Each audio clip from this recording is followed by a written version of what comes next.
Good evening. Hey, my name is John Robinson. Like my host just said, thanks for that great introduction, Marlene.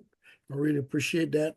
And we want to get started here. I was just sending a couple of last minute texts to some people that I invited that I wanted to be here. And so, hey, you may have a minute or two that you can send a last minute reminder or send a link to someone. We are so excited about, I should say we, when I say we, I mean us here at OIC 10K. We're very excited about bringing this information to our community. It's free. Anyone can log in and get this information.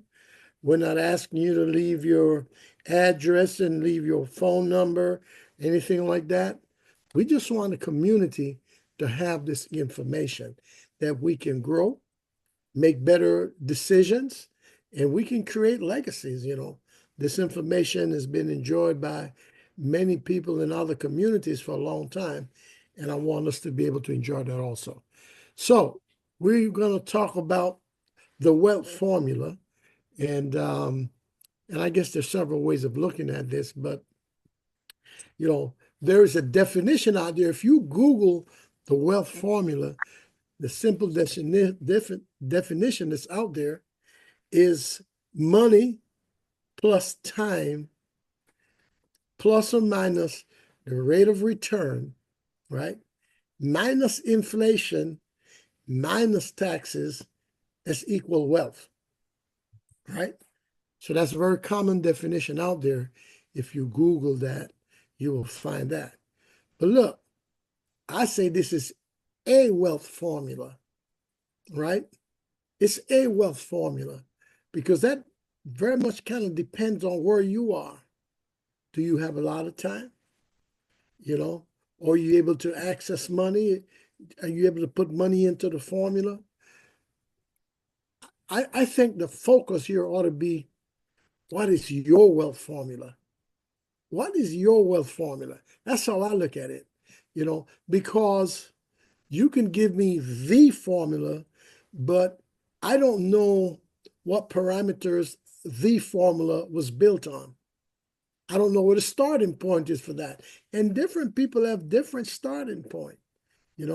If I tell you the wealth formula is you got to start at age 21 and you got to put up $1,000 a month, and over 20 years time, and if that's set up with a good rate of return, and we take out inflation and taxes, well, that sounds good, but what if inflation is high?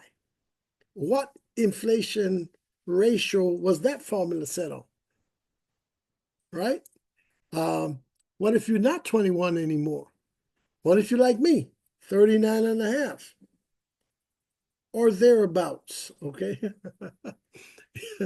Never mind, I've been 39 and a half for a long time, but the bottom line is, what if you have different parts of the formula is different?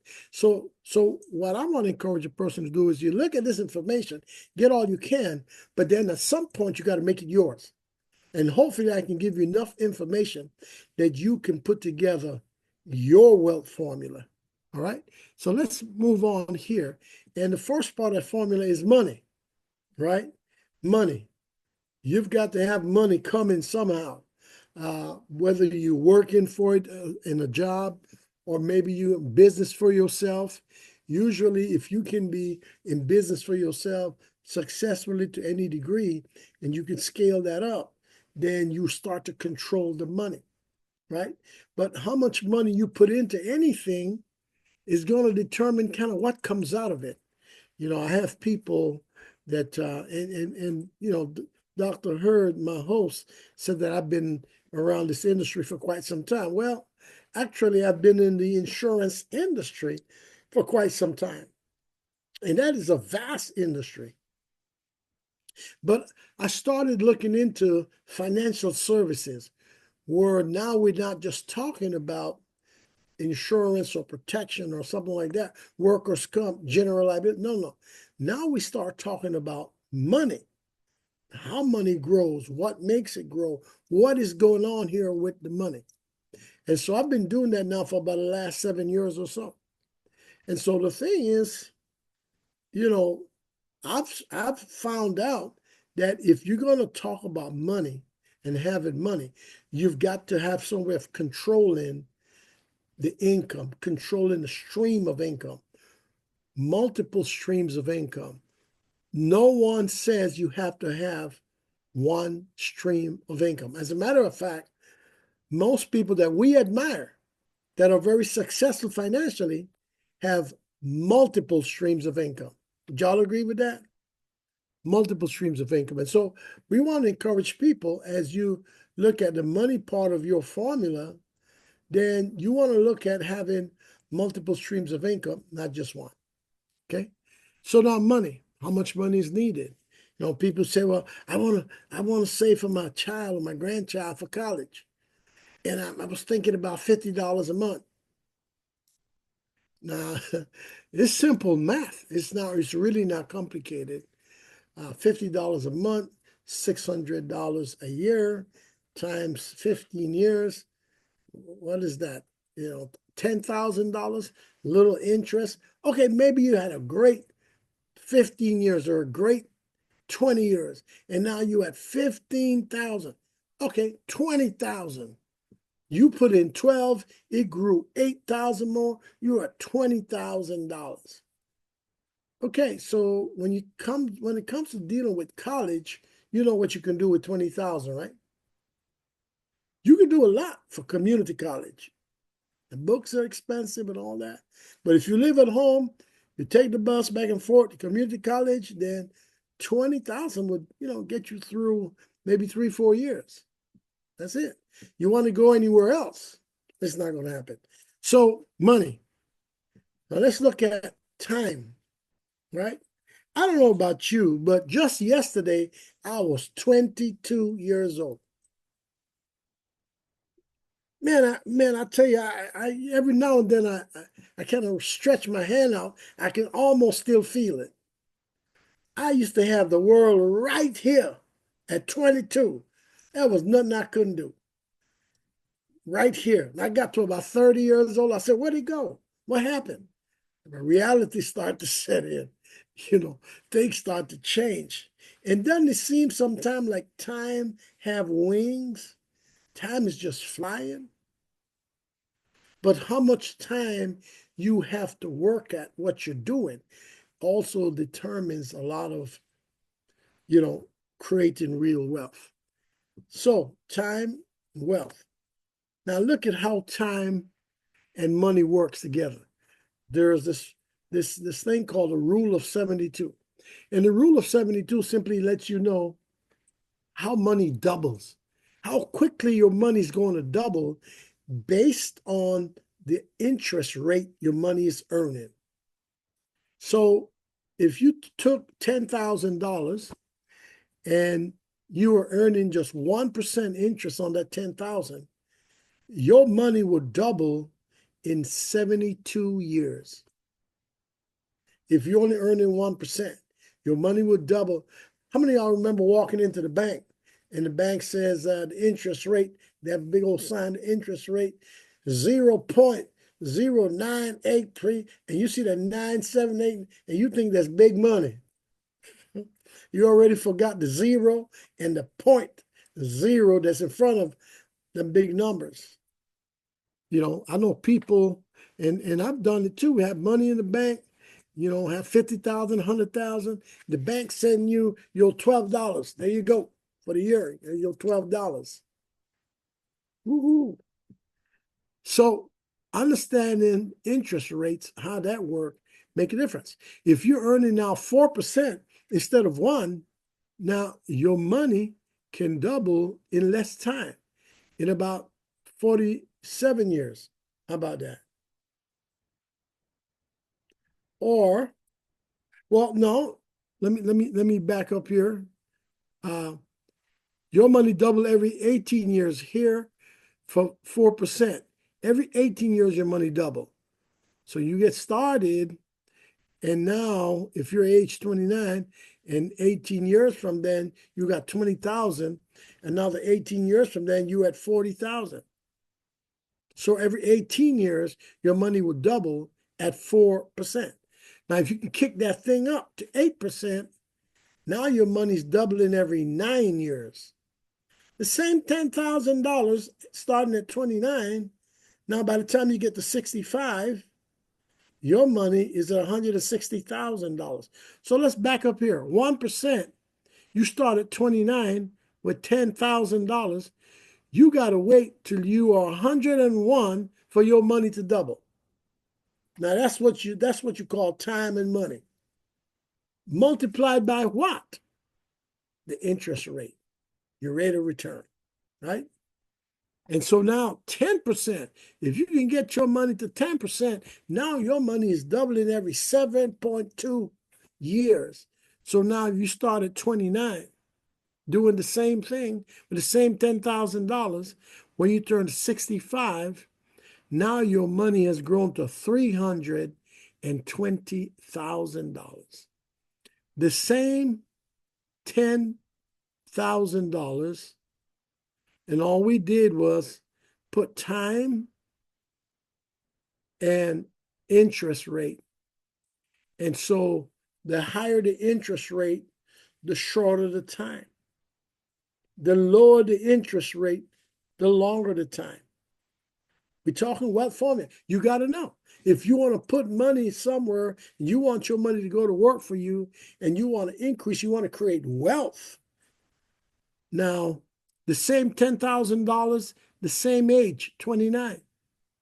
But in 72 years, you're 101 before you get to 20,000. 4%, you're 65 by the time you get to 40,000. 8%, now you're 65, but you're not at 40,000. You're at 160,000. What is that? 4 times? Your money quadruple, right? By the time you get to 65.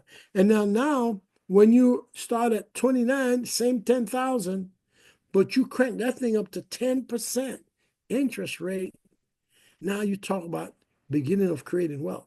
So suppose you started at 10,000, put it in a good system, whereas it grows properly, and you add some more money to it.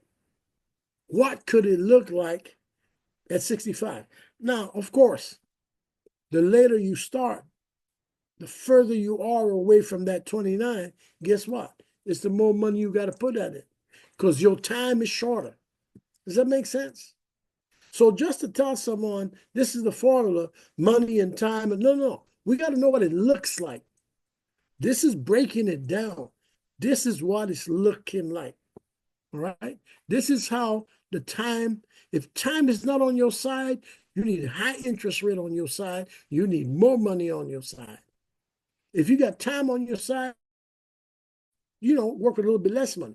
If you have low interest working against you, find a place to put it where you get interest, suffer less losses, right? And put more money. But this is how these numbers start to come together. These numbers come together this way. Now let's go to the next slide. The rate of return, the current value minus original value over original value times 100. The rate of return formula. Look, guys, I'm not even going to fool with this. I like the slide before. Keep it simple. How much money you got, how much interest you earning, give it a little time, and you see my money growing. The rule of 72. And if you think this is complicated, there are people that like to talk about the internal rate of return. Would you like to see that formula for the internal rate of return? Check this out. Boom. How about that? That's the formula for the internal rate of return. All right? All right. It's a metric. It says the IRR, or internal rate of return, is a metric used in financial analysis to estimate the profitability of potential investments. Like the words, right? The IRR is a discount rate that makes the net present value, the NPV of all cash flows equal to zero in a discounted cash flow analysis. Y'all know what that means? I don't know either. Don't even worry about it. Don't even. But this is the IRR. And a lot of people, of course, highfalutin people, they work with this. Okay, let's go back. You don't have to be highfalutin to understand this one. This is a basic process here. You want the most interest you can get for your money. You want the less risk you have to take for your money, and you want to get it as early as possible. And you want to stuff as much money on top of this as possible so that your money can grow favorably as quickly as possible. Why is all this important? Because inflation is a part of the formula also. Inflation is going to affect what's going on. If you are earning 10% interest on your money, but inflation is growing at 5%, how much are you really earning? You're really only going to feel the effect of 5% of the 10% you're earning because you're losing 5% to inflation. How do I lose 5% to inflation? What are we talking about? Y'all been to the grocery stores, see them prices going up? Inflation, right? Y'all been to the gas station and see at one time here in Texas, gas was as much as $4.75 back in 07, 06, around there. $4.50. Man, the price of homes. How about the price of homes today? I heard on the news that this company is building a bunch of homes just to lease. Why? Because it's very difficult for people to buy homes. There's another thing involved there also. The taxes on the property taxes. I know people right now that are trying to sell their home because the property taxes is making it impossible for them to even lease the home and make a profit. Isn't that crazy? Property taxes. How about owning a $500,000 home, and now you got to pay 10 or 12 or 14 or $15,000 in property taxes every year, plus your insurance on the home and everything else. So this is what inflation, this is real. This affects your ability to create wealth. It affects your ability to accumulate. So we got to always keep an eye on inflation, right? Taxes. People always trying to talk about taxes and talk about, creating a trust and doing all kinds of things. They go offshore to send money offshore to evade taxes. And why? Because people are concerned that the tax rates would go up. You want your interest rate to go up and your tax rate to come down. Now you can create wealth. But the bottom line is, most of us don't have control. Well, we have some control about a tax rate, but we have to educate ourselves. And as you educate yourself, you can put yourself in a position to pay less taxes, have more write-offs, do more things, right? But taxes is important. So when it comes to creating wealth and putting all this together, you got to consider all the different avenues, right? Look at this wealth formula here. And I kind of showed you guys, when I showed you the rule of 72, I showed you it a little bit different, but this talks also about, starting earlier to save rather than later. I've got a philosophy that says you can wait to save, not too long, but a little bit, but you cannot wait to protect. But once you get protection taken care of, you cannot wait to save. You got to crank.